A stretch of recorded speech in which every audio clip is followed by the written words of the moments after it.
everyone, my name is Suchita Jain and I am a chartered accountant. In this sessions, we are going to discuss IAS 16 property, plant and equipment, under which we are going to cover subsequent measurement. ठीक है, before starting this हम एक बार IAS 16 का थोड़ा सा briefing ले लेते हैं.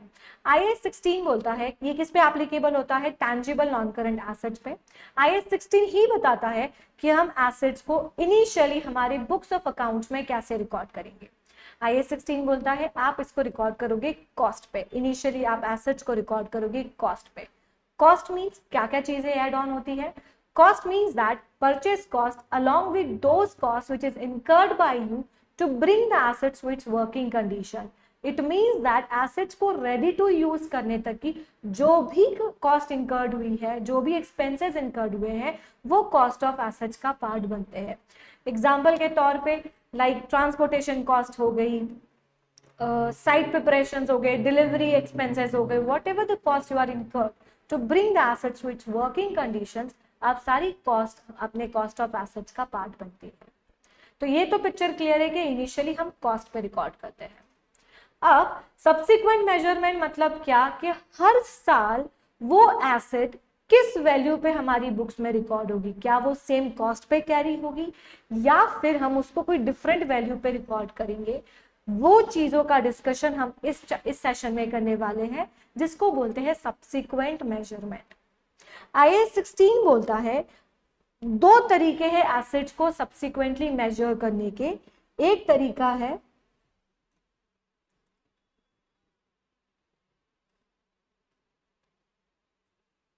कॉस्ट मॉडल, एक तरीका है रिवैल्यूएशन मॉडल. कंपनी की चॉइस है कि वो कौन सा भी मॉडल फॉलो कर सकती है. अगर कंपनी कॉस्ट मॉडल फॉलो करती है तो कॉस्ट मॉडल में सिंपल सा है कि you have to charge depreciation every year over the useful life of the asset. So at the end of the useful life asset या तो उसका रेसिडुअल वैल्यू बचेगा या तो एसेट्स का वैल्यू जीरो हो जाएगा. It means that cost minus accumulated depreciation. ये तो हमको बहुत ईजी और हमको पता भी है.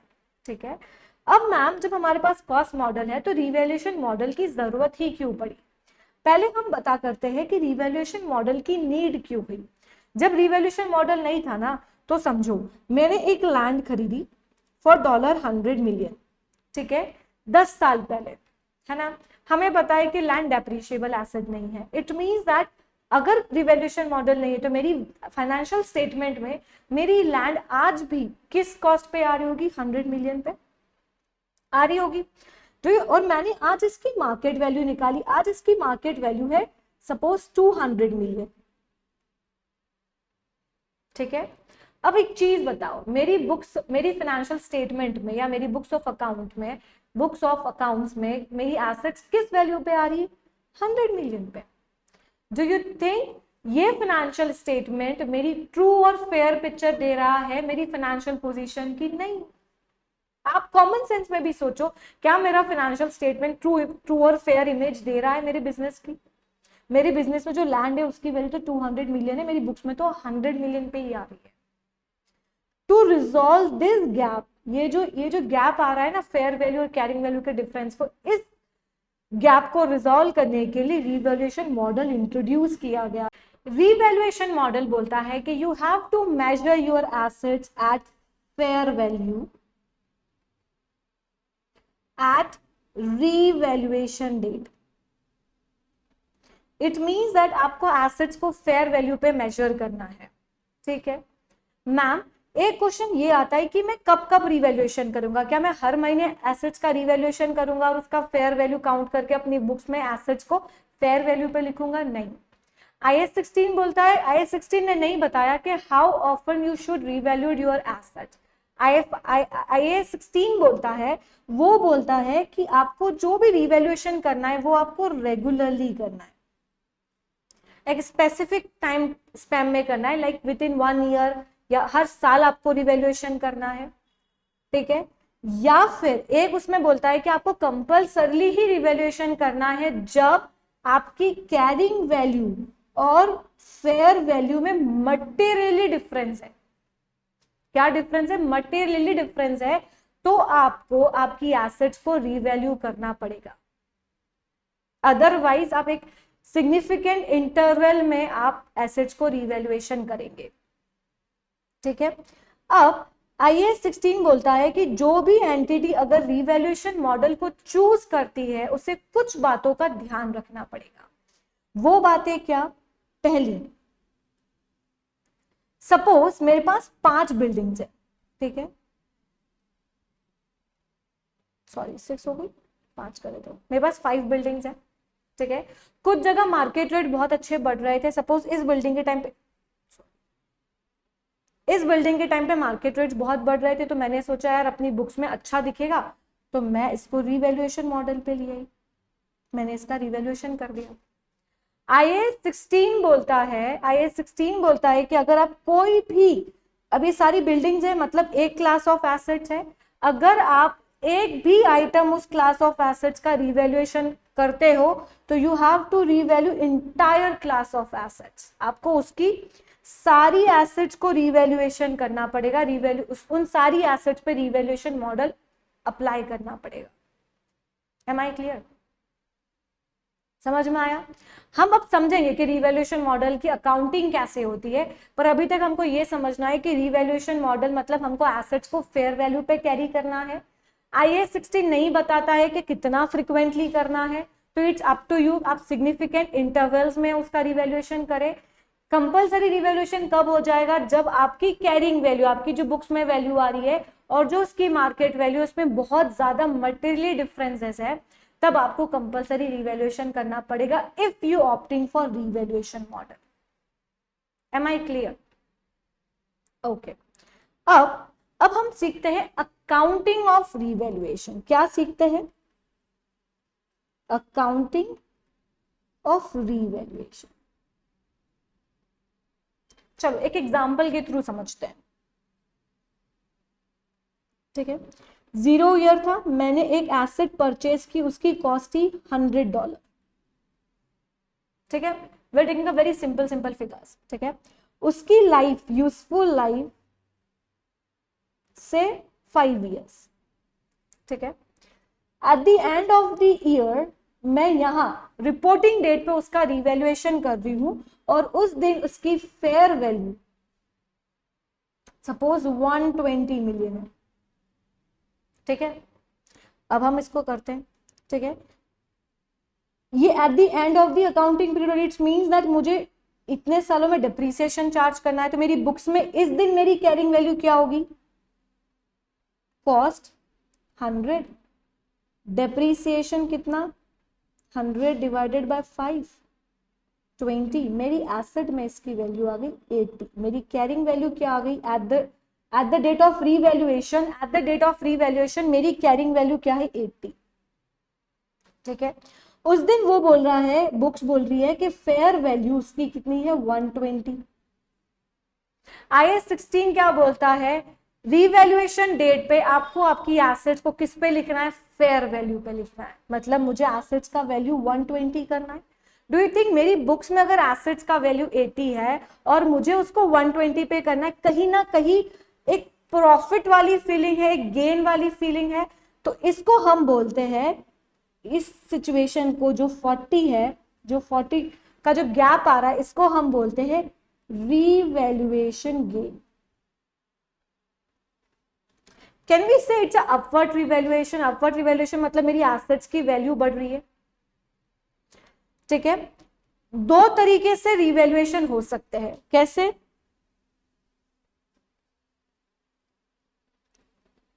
Upward revaluation, it means asset का वैल्यू बढ़ना, एसेट्स का वैल्यू बढ़ रहा है। अगर एसेट का वैल्यू है मतलब गेन की फीलिंग है। IAS 16 बोलता है अगर गेन है तो वो गेन किस में जाएगा? अदर कॉम्प्रिहेंसिव इनकम में जाएगा। कहां जाएगा? अदर कॉम्प्रिहेंसिव इनकम से। और अदर इनकम से ये स्टेटमेंट ऑफ फाइनेंशियल पोजीशन में कहां होगा? इक्विटी के हेड में किस नाम से दिखेगा? रिवैल्यूएशन सरप्लस में अक्यूमुलेट होगा, इकट्ठा होता जाएगा। Am I clear? अगर अपवर्ड है, in the sense, in that case हमारा प्रॉफिट अपवर्ड रिवैल्यूएशन है, तो ये जो रिवैल्यूएशन गेन है ये कहाँ जाएगा, ये जाएगा अदर कॉम्प्रिहेंसिव इनकम में, और अदर कॉम्प्रिहेंसिव इनकम से कहाँ जाएगा, स्टेटमेंट ऑफ फाइनेंशियल पोजीशन में, किस हेड के अंदर, इक्विटी में, ये दिखेगा रिवैल्यूएशन रिजर्व के नाम से। Am I clear? गेन वाली फीलिंग है। सपोज सिचुएशन कुछ और होती, मेरी यहां पे वैल्यू 60 होती, सपोज अभी तो हमने 120 समझी, सपोज 120 ना होके 60 होती, डू यू थिंक मेरी बुक्स में वैल्यू 80 है और मेरी मार्केट वैल्यू 60 है, कहीं ना कहीं लॉस वाली मुझे अपनी एसेट की वैल्यू कम करनी है? IAS 16 क्या बोलता है, रीवैल्यूएशन डेट पे आपको एसेट्स को फेयर वैल्यू पे लिखना है। अगर मैं एसेट्स की वैल्यू 60 कर दूंगी, अभी मेरी बुक्स में वो 80 आ रही है, do you have the feeling कि यार लॉस हो रहा है, कहीं ना कहीं लॉस वाली फीलिंग है? तो अगर लॉस वाली फीलिंग है,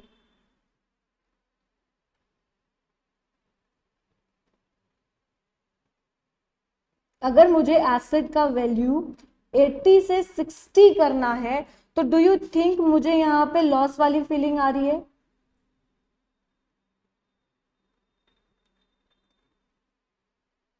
ये रीवैल्यूएशन लॉस है, इसको बोलेंगे, ये जो 20 का है ये है रीवैल्यूएशन लॉस।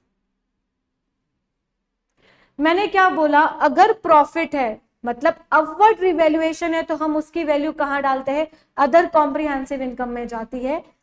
अगर डाउनवर्ड रिवैल्यूएशन है, क्या है,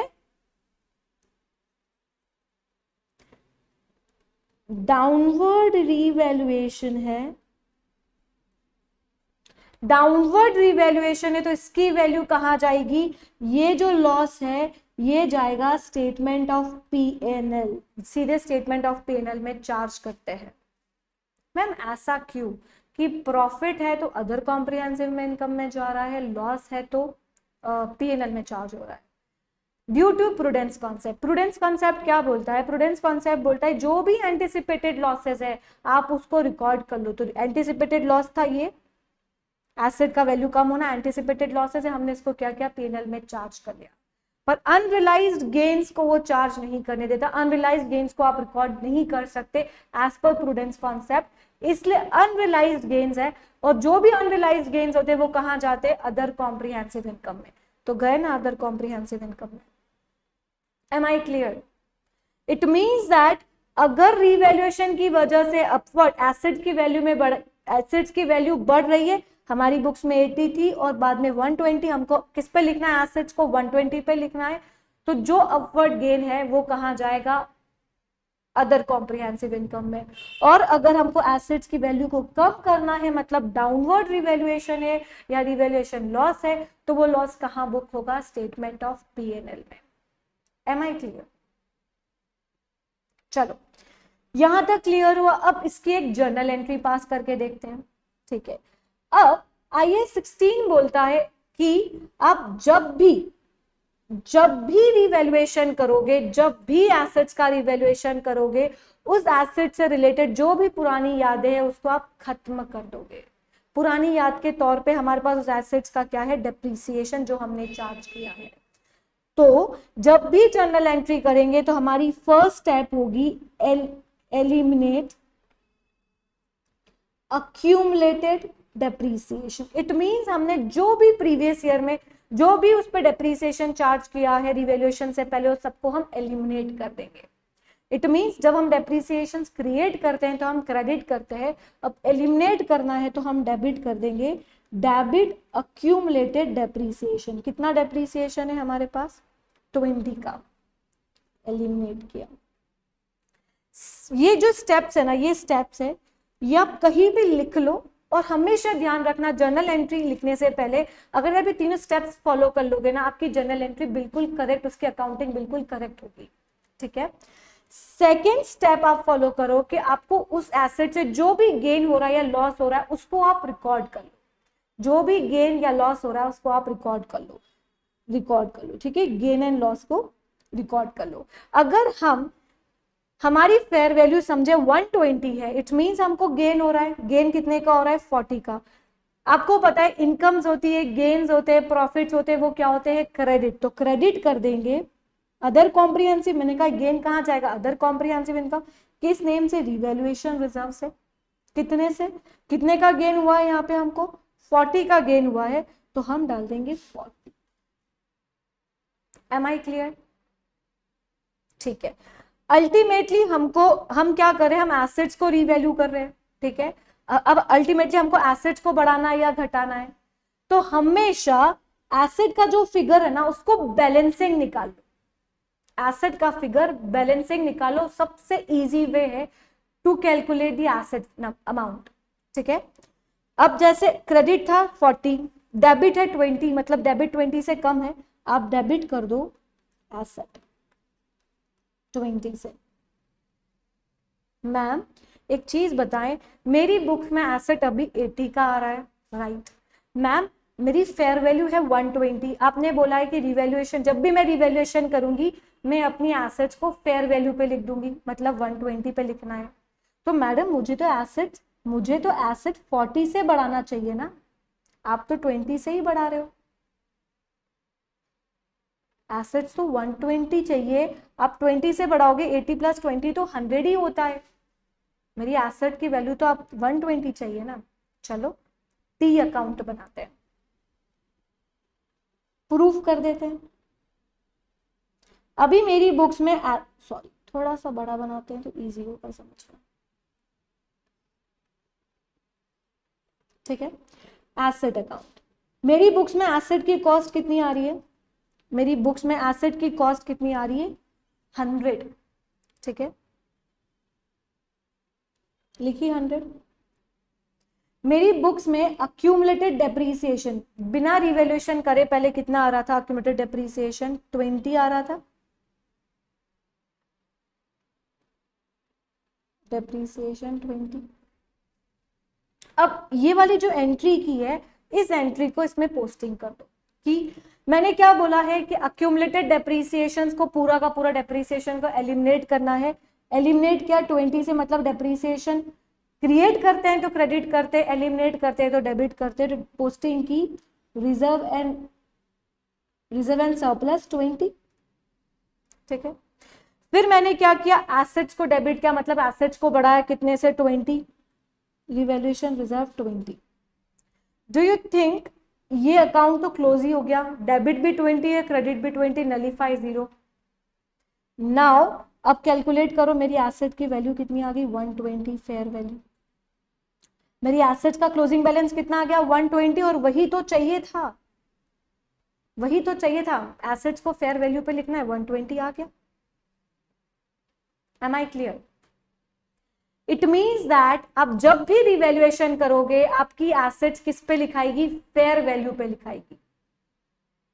ये तो हुई गेन की एंट्री। मैम एक बार लॉस की एंट्री भी करा दो, ठीक है। मेरी एसेट का वैल्यू है 80, मेरे को एसेट का वैल्यू करना है 60, कितना करना है, 60, ठीक है। चलो लॉस के केस में, ठीक है। अब चलो मेरे साथ, सबसे पहली स्टेप क्या थी, अक्यूमुलेटेड डेप्रीसिएशन को एलिमिनेट कर दो, किया, क्रेडिट डेबिट कर दिया, अक्यूमुलेटेड डेप्रीसिएशन कितना था, 20 से। फिर मैंने क्या बोला, जो भी गेन है लॉस है वो बुक कर दो। इन दैट केस हमको कितना, 80 की वैल्यू थी और 60 हमको करनी है, तो हमको एसेट्स की कितने का लॉस है, 20 का लॉस है। लॉस है, गेन होता है तो क्रेडिट होता है, लॉस होता है तो डेबिट होता है। मैंने क्या बोला, लॉस होगा तो कहां जाएगा, स्टेटमेंट ऑफ P&L में, ठीक है। कितने अमाउंट से, 20, 80 से 60 करना है, 20 हुआ। अब एसेट का फिगर निकाला, मैंने क्या बोला, एसेट बैलेंसिंग निकाल लो, दोनों तरफ डेबिट, इट्स मीन एसेट्स क्या होगा, क्रेडिट, एसेट 40। अब देखो मेरी बुक्स में एसेट की वैल्यू क्या आ रही थी मैम, 100, मैंने एसेट्स को क्रेडिट किया, मतलब एसेट्स को कम किया 40 से, तो मेरी एसेट्स की वैल्यू कितनी आ गई, 60। अल्टीमेटली हमको चाहिए भी कितनी थी, 60। This is the best way to pass the journal entry. क्या कैसे करेंगे, 3 स्टेप्स फॉलो करेंगे। जितना भी उस एसेट्स पे अक्यूमुलेटेड डेप्रीसिएशन है उसको एलिमिनेट कर देंगे, फिर जो गेन एंड लॉस है उसको अपनी बुक्स में रिकॉर्ड कर लेंगे, और थर्ड एसेट का फिगर बैलेंसिंग निकाल लेंगे, आपका अमाउंट हमेशा मैच होगा।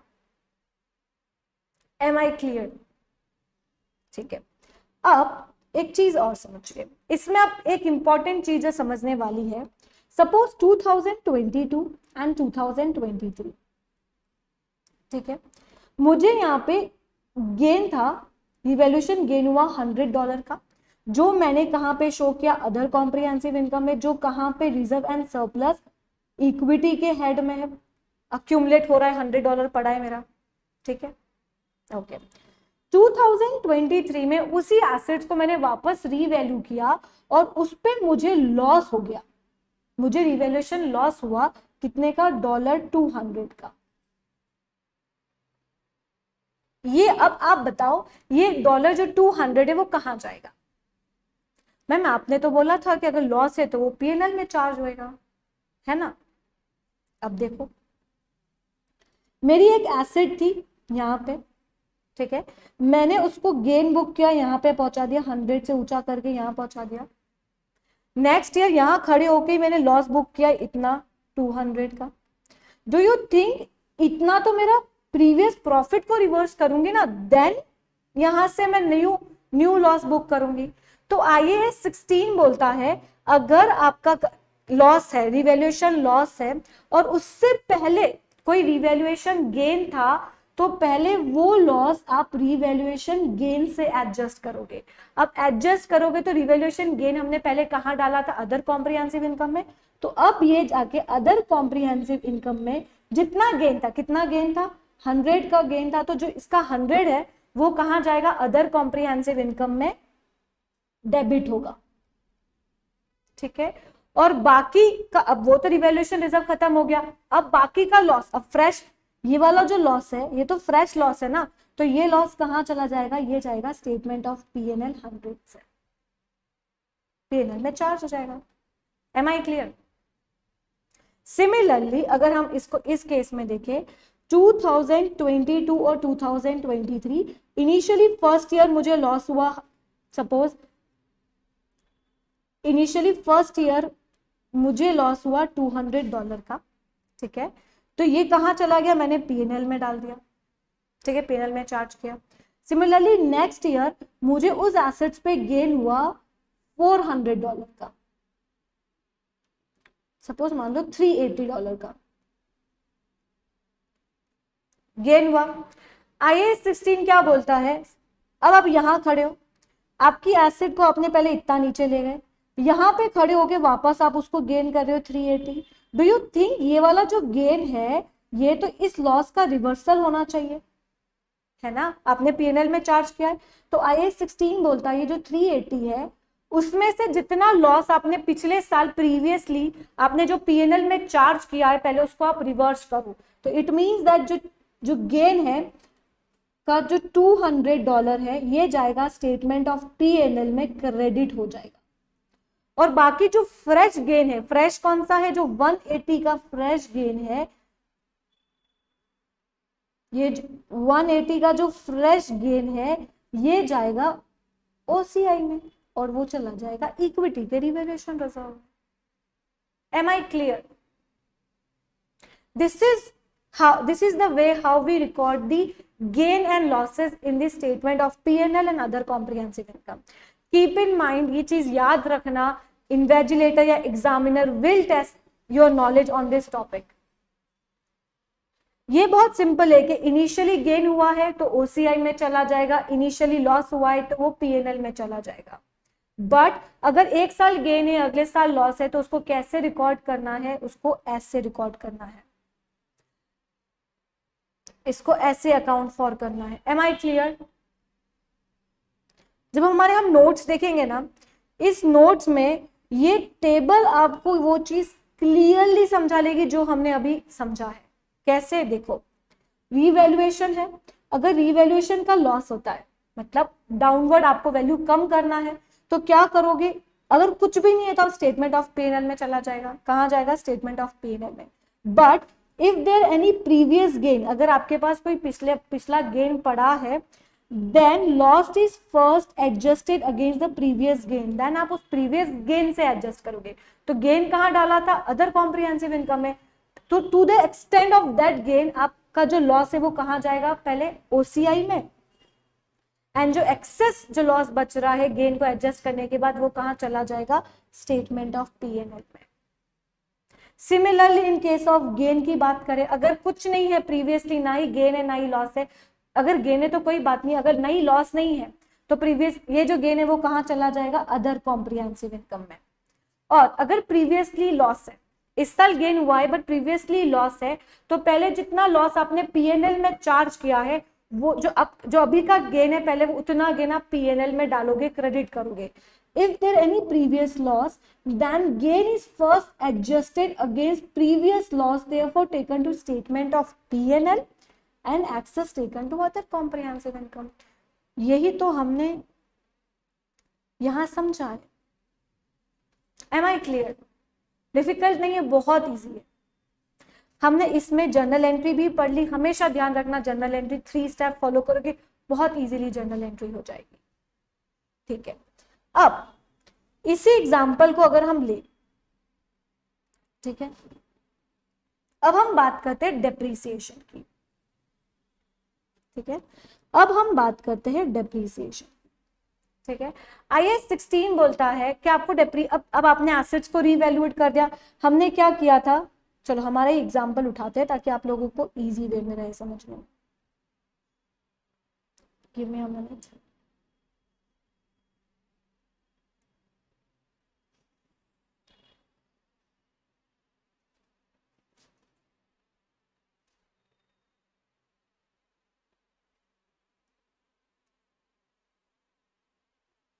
ठीक है,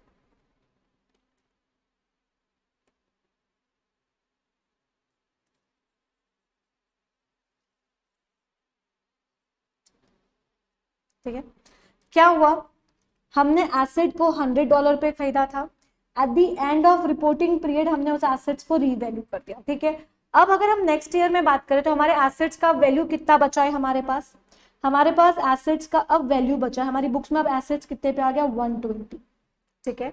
while talking about the depreciation की बात करें, एसेट्स में हमारा कितना वैल्यू आ गया, 120।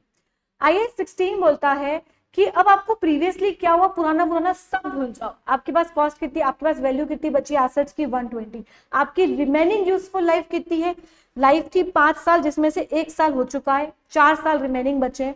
तो आप डेप्रीसिएशन कैसे काउंट करोगे, आप depreciation remaining useful life of assets लगा दो। इट मींस डेप्रीसिएशन का अमाउंट, न्यू डेप्रीसिएशन का अमाउंट क्या हो गया, 120 एसेट की वैल्यू है, उसको 4 साल में लगाया $30 आपका पर ईयर डेप्रीसिएशन लगना चाहिए। एम आई क्लियर, ठीक है, ये हुआ डेप्रीसिएशन। तो डेप्रीसिएशन बहुत सिंपल है, आपको क्या करना है, जो रीवैल्यूड अमाउंट है, जो आपका रीवैल्यूड अमाउंट है उस पे आपको remaining useful life of year over the remaining useful life आपको डेप्रीसिएशन चार्ज करना है, $30 है। बट IAS 16 बोलता है अगर रीवैल्यूएशन नहीं कर रहे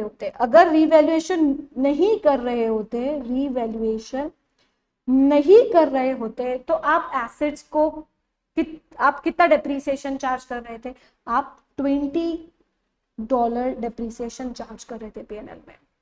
रीवैल्यूएशन किया तो उसके बाद आप कितना डेप्रीसिएशन चार्ज करने लग गए, $30। डू यू थिंक रीवैल्यूएशन की वजह से आप $10 का एडिशनल डेप्रीसिएशन पीएनएल में चार्ज कर रहे हैं?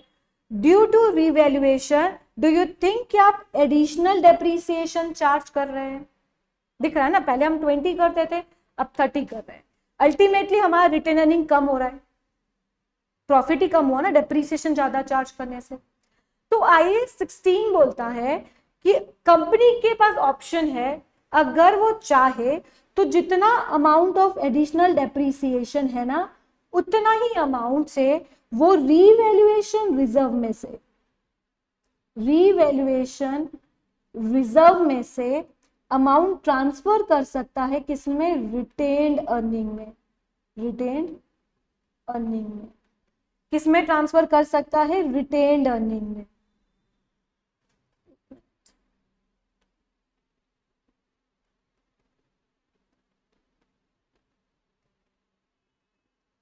कितना? $10।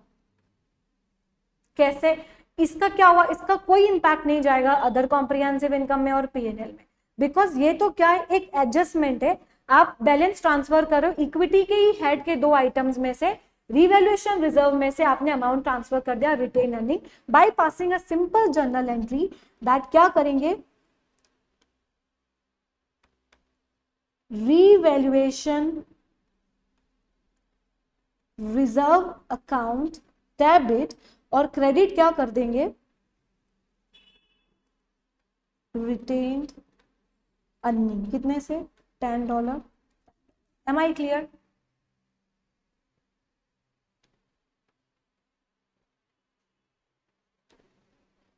ठीक है, इसका कोई इंपैक्ट नहीं जाएगा अदर कॉम्प्रिहेंसिव इनकम में और ना ही पीएनएल में। ये कंपनी के पास चॉइस है, कंपलसरी नहीं है, मैंडेटरी नहीं है, ये कंपनी के पास चॉइस है कि उसके जो अगर जो जिस वजह से एडिशनल डेप्रिसिएशन लग रहा है, किस वजह से लग रहा है, रिवैल्यूएशन की वजह से लग रहा है, तो जो एडिशनल डेप्रिसिएशन लग रहा है रिवैल्यूएशन की वजह से, उतना ही अमाउंट वो रिवैल्यूएशन रिजर्व से ट्रांसफर करके कहाँ डाल सकता है? रिटेन्ड अर्निंग में। Am I clear? Okay, that's all about the depreciation.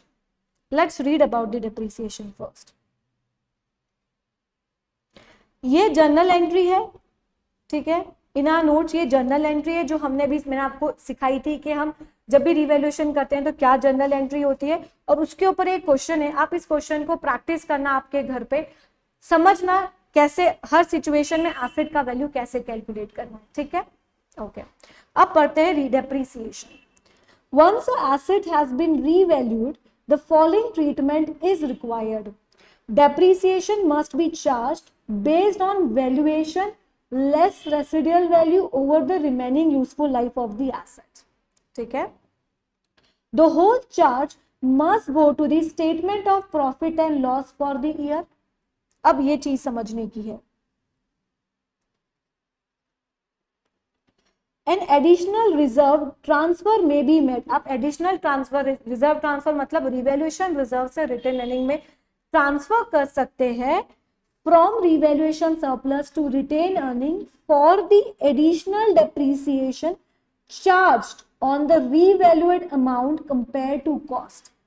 मैंने आपको बताया ना, इसमें पहले डेप्रीसिएशन 20 लगता था, बाद में 30 लगा रहे, एडिशनल जो डेप्रीसिएशन लगा रहे उतना अमाउंट आप ट्रांसफर कर सकते हो, ठीक है। अब रीवैल्यूएशन का लास्ट टॉपिक बचता है, वो है disposal of assets. Disposal of assets, asset, ठीक है।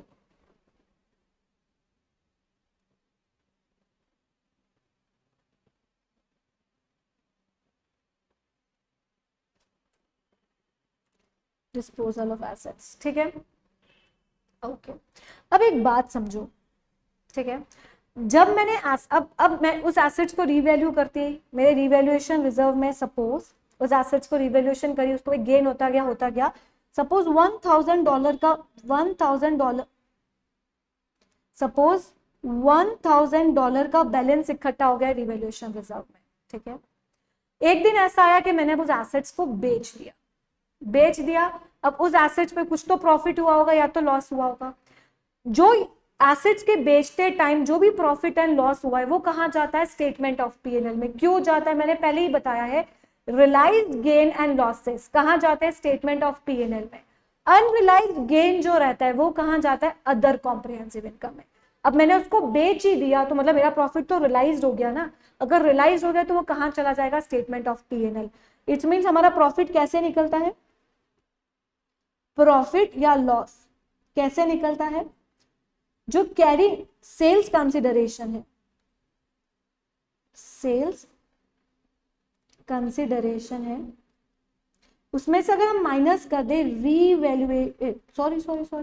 सेल्स कंसिडरेशन में क्या माइनस करेंगे? हमारी कैरिंग वैल्यू। तो हमारा क्या आ जाएगा? या तो प्रॉफिट आ जाएगा या तो लॉस आ जाएगा, ठीक है। दोनों ही केस में चाहे प्रॉफिट हो चाहे लॉस हो कहां जाएगा? स्टेटमेंट ऑफ पीएनएल में। अब एसेट्स का काम तो खत्म हो गया, पर उस एसेट से रिलेटेड कुछ बैलेंस कहाँ रह गया? रीवैल्यूएशन रिजर्व में। रीवैल्यूएशन रिजर्व में कुछ बैलेंस, वो उसका ये $1000 का जो बैलेंस रह गया, अब एसेट एग्जिस्टेंस में ही नहीं है तो उस बैलेंस का हम करेंगे क्या? वो तो अगर कुछ नहीं किया तो वो तो सालों साल हमारी बैलेंस शीट में रीवैल्यूएशन रिजर्व के नाम से आता जाएगा, नहीं। IAS 16 बोलता है अगर आपने एसेट्स को बेच दिया है, ठीक है, और उसका कुछ अमाउंट अगर रीवैल्यूएशन रिजर्व में है तो वो अमाउंट आप ट्रांसफर कर दोगे रिटेन्ड अर्निंग में। किस में ट्रांसफर कर दोगे? रिटेन्ड अर्निंग में, ठीक है। सिमिलरली इसका भी इंपैक्ट अदर कॉम्प्रिहेंसिव इनकम और P&L में नहीं जाएगा। Am I clear? ठीक है, that's all about the revaluation under IAS 16। हमने उसकी अकाउंटिंग पढ़ ली, उसकी जर्नल एंट्री पढ़ ली, उसके गेन एंड लॉस को हम कैसे अकाउंट फॉर करते हैं वो पढ़ लिया। हमने उस रीवैल्यूड अमाउंट पे डेप्रीसिएशन कैसे चार्ज करते हैं, या एंटिटीज के पास ऑप्शन रहता है कि वो एडिशनल डेप्रीसिएशन को कैसे ट्रीट करे, उसका ऑप्शन रहता है, या डिस्पोजल एसेट्स को बेच ही दिया तब हमको क्या करना है, वो सारी चीजें हमने इस वीडियो में बहुत अच्छे से पढ़ ली है। ओके, लास्टली एक चीज जो एक्सप्लेन करना रह गई वो ये, सपोज कोई एक एसेट है उस पे प्रॉफिट है, कोई एसेट है उस पे, सॉरी नॉट प्रॉफिट, एक एसेट है उस पे रीवैल्यूएशन गेन है। सपोज एक ए एसेट है उस पे एक रीवैल्यूएशन गेन है, एक बी एसेट है उस पे रीवैल्यूएशन लॉस है, ठीक है। मैम क्या ये गेन से ये लॉस एडजस्ट हो सकता है? नहीं, गेन एंड लॉस सिर्फ एक ही एसेट्स के गेन एंड लॉस एडजस्ट हो सकते हैं। हमने ये जो सिचुएशन पढ़ी ना कि इस साल गेन है, क्या पढ़ा था हमने? ये सिचुएशन नहीं पढ़ी कि पिछले साल गेन था, इस साल लॉस है, तो हम क्या उसको एडजस्ट कर देंगे? कर सकते हैं अगर सेम एसेट का गेन एंड लॉस है तो। अगर दोनों एसेट अलग अलग है तो उनके गेन एंड लॉस को आप सेट ऑफ नहीं कर सकते। Am I clear? Am I clear? That's all about it. हमारा यहाँ ये चैप्टर फिनिश होता है। IAS 16 का हमने सब्सिक्वेंट मेजर में रीवैल्यूएशन सब्सिक्वेंट मेजरमेंट कंप्लीट कर लिया है, ठीक है। आई होप आपको समझ में आया होगा। सो अब नेक्स्ट टॉपिक के लिए बाद में मिलते हैं, तब तक के लिए be happy, stay healthy, bye bye.